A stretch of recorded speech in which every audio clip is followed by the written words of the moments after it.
प्रिय मित्रों, सादर नमस्कार। व्रत कथा की श्रृंखला में आज हम सब दशा माता, जिनकी पूजा होली त्यौहार के दिन करने से घर परिवार में पूरे वर्ष सुख शांति बनी रहती है, उसी दशा माता की व्रत कथा आज हम सब ध्यान से सुनेंगे। मित्रों, आशा है कि यह कथा आप सबों को अच्छी लगेगी।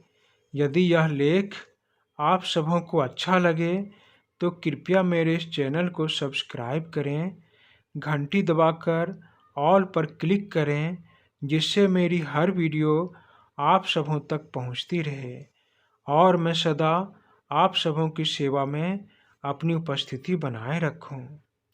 मित्रों, वर्षों पहले नल नामक एक राजा राज्य किया करते थे। उनकी पत्नी का नाम दमयंती था। उनके 2 बेटे थे। राजा नल के शासन में प्रजा सुखी और संपन्न थी। कुछ समय के बाद होली का त्यौहार आया।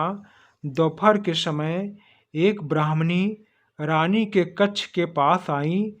सैनिकों के पूछने पर ब्राह्मणी ने कहा, मुझे इस राज्य की महारानी दमयंती से मिलना है। सैनिकों द्वारा इस इच्छा को रानी तक पहुंचाया गया। फिर ब्राह्मणी को रानी से मिलने देने पर उस ब्राह्मणी महिला ने रानी से कहा, हे महारानी, मैं दूर पर्वतों से एक दशा डोरी तुम्हारे लिए लाई हूँ, इसे स्वीकार करो। आज होली की दशा है और आज के दिन जो विवाहित महिलाएं माता दशा की व्रत करती हैं, इस डोरी की आराधना करके इसे अपने गले में बांधती हैं, तो उसके घर में पूरे वर्ष सुख शांति का वातावरण बना रहता है। यह सुनकर रानी दमयंती ने उस डोरी की पूजा करके उसे अपने गले में बांध लिया। कुछ दिनों के बाद राजा नल ने अपनी पत्नी के गले में उस डोरी को बंधा देखा। उसे देखते ही राजा ने अपनी पत्नी से पूछा, हे प्रिय, आपके पास इतने सोने के हार होने के बावजूद भी आपने इस डोरी को क्यों बांध रखा है? रानी दमयंती अपने उस डोरी के महत्व राजा को बताने जा ही रही थी, उससे पहले राजा ने दमयंती के गले से डोरी निकालकर जमीन में फेंक दी। यह देखकर रानी थोड़ी क्रोधित होते हुए डोरी उठाकर राजा से कहा, महाराज, यह कोई सामान्य डोरी नहीं है, यह दशा माता की डोरी है। आपने इस डोरी का अपमान करके अच्छा नहीं किया। उसी दिन रात में राजा ने एक सपना देखा।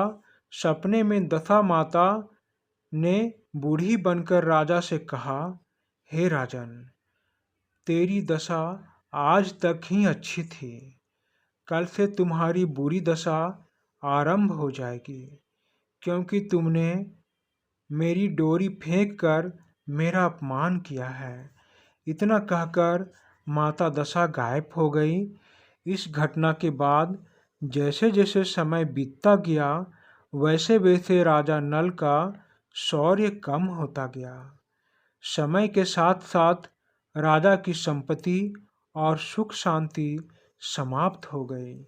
धीरे धीरे राजा का परिवार भूख से तड़पने लगा। अपनी दयनीय स्थिति से परेशान होकर राजा नल ने अपनी पत्नी से कहा, हे महारानी, मुझे आपकी और बच्चों की दयनीय स्थिति देखी नहीं जा रही, इसीलिए आप अपने मायके बच्चों को लेकर चली जाइए। लेकिन रानी ने अपनी पति का साथ नहीं छोड़ना चाहा और कहा, मैं आपको अकेला छोड़कर कहीं नहीं जाऊंगी। दुख हो या सुख, सदा मैं आपके साथ ही रहूंगी। यह सुनकर राजा ने कहा, ठीक है, हम किसी दूसरे देश चलते हैं, क्योंकि यहाँ सभी व्यक्ति हमें जानते हैं। परदेश में कोई छोटा काम कर लेंगे, राजा की बात मानकर रानी दमयंती अपने दोनों बेटों को लेकर राजा के पीछे पीछे परदेश जाने लगी। रास्ते में उन्हें राजा भील का राजमहल दिखाई दिया। राजा नल अपने दोनों बेटों को राजा भील से वार्ता करके उनके पास अमानत के रूप में छोड़ दिया।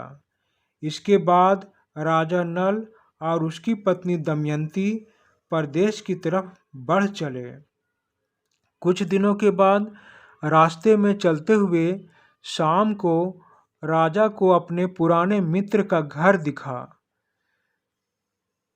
घर देखकर दोनों बहुत खुश हुए, क्योंकि इस यात्रा में दोनों कई दिनों से भूखे थे। दोनों पति पत्नी मित्र के घर चले गए। राजा ने मित्र ने दोनों का खूब स्वागत किया और उन दोनों को सोने के लिए अपना कमरा दे दिया।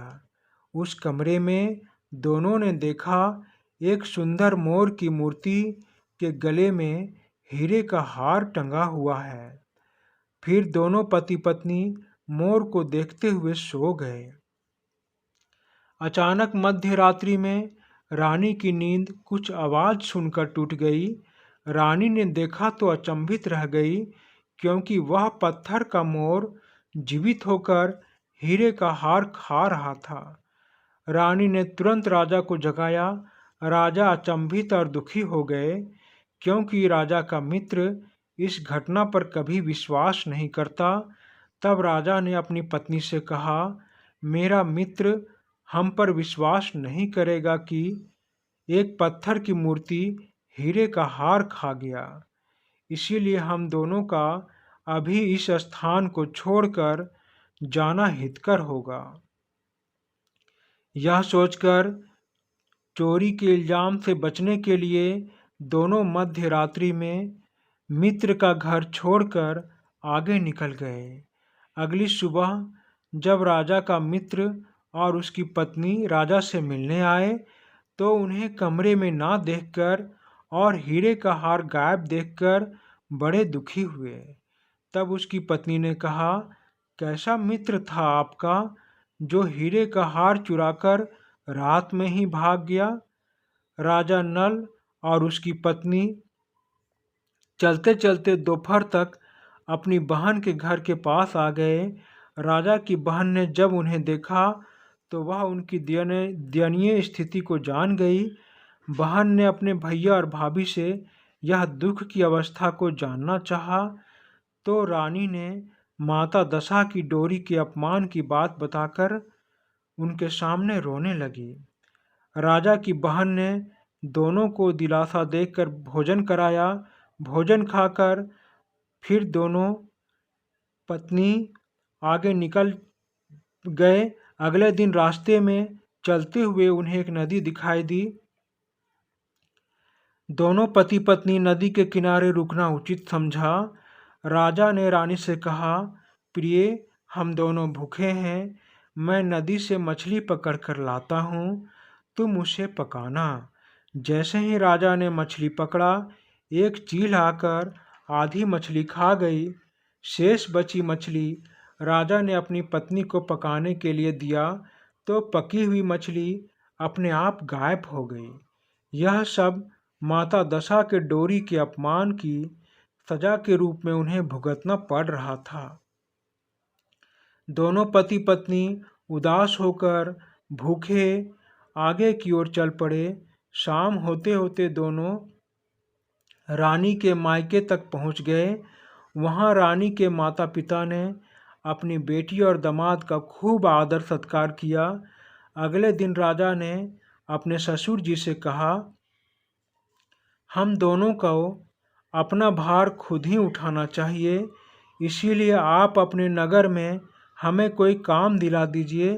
तब रानी के पिता ने राजा नल को एक तेल बेचने वाले के दुकान में काम लगवा दिया और अपनी बेटी को एक राजमहल में दासी के काम में नियुक्त करवा दिया। समय बीतता गया। 1 वर्ष पूरे हुए। फिर से होली के त्यौहार का दिन निकट आ गया। एक सुबह रानी दमयंती, जो दासी बन गई थी, वह अपने राजमहल के महारानी के बाल में कंघी कर रही थी। तभी महारानी ने उसे गौर से देखा और कहा, बेटी तुम कौन हो? तुम्हारे चेहरे पर कटे का निशान कैसे आ गया? तब दासी दमयंती ने कहा, हे महारानी, मेरे चेहरे पर यह निशान मेरे बचपन से ही है। मैं अपने बचपन में अपने माता पिता से बिछड़ गई थी। फिर मुझ पर दया करके एक गरीब पति पत्नी ने मुझे अपनी बेटी बना लिया। यह सुनकर महारानी भावुक हो गई और दासी बनी दमयंती को गले से लगा लिया और कहा, बेटी, बचपन में एक मेले में बिछड़ी तुम ही मेरी बेटी हो। यह कटे का निशान मुझे अच्छे से याद है। विधाता ने मुझे आज मेरी बेटी से मिला दिया। फिर महारानी ने उसके दुख के कारण को पूछा। रानी दमयंती ने अपनी आप बीती माँ को सुनाया।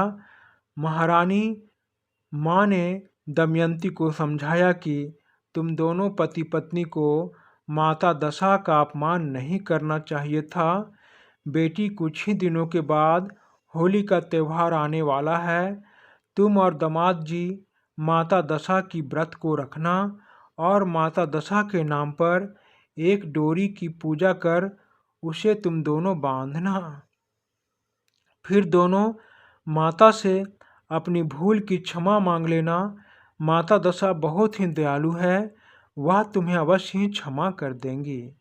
होली के दिन दोनों पति पत्नी ने व्रत रखा और माता दशा से क्षमा मांगकर डोरी को गले में बांधा। माँ दशा उनकी क्षमा याचना से प्रसन्न हो गई और दोनों को क्षमा कर दिया। फिर राजा नल और रानी दमयंती अपने घर जाने की इच्छा जताई। रानी की माँ ने ढेर सारा आभूषण और सोने की मुद्राएं अपनी बेटी को उपहार में दिया और उन्हें अपने घर जाने की अनुमति दी। रास्ते में चलते हुए दोनों राजा की बहन के घर के पास आए। अपनी बहन को कुछ धन देकर राजा और रानी आगे बढ़ चले। राजा के मित्र का घर समीप आया तो दोनों ने उपहार में मिले एक हीरे का हार अपने मित्र को दे दिया और कहा, मित्र, उस रात हमने तुम्हारे घर से हार को नहीं चुराया था, लेकिन फिर भी यह हार तुम स्वीकार करो। आगे बढ़ने पर वे उस स्थान तक पहुंच गए जहां अपने दोनों पुत्र को उन्होंने अमानत के रूप में रखा था। राजा भील राजा नल के दोनों पुत्रों को सही सलामत वापस लौटा दिया। इस प्रकार गृह की शांति, समृद्धि और जरूरत माता दशा ने पूरी की। तभी से आज तक माता दशा की पूजा पूरे हर्षोल्लास से मनाई जाती है। इस कथा का यहीं समापन होता है। धन्यवाद मित्रों, धन्यवाद।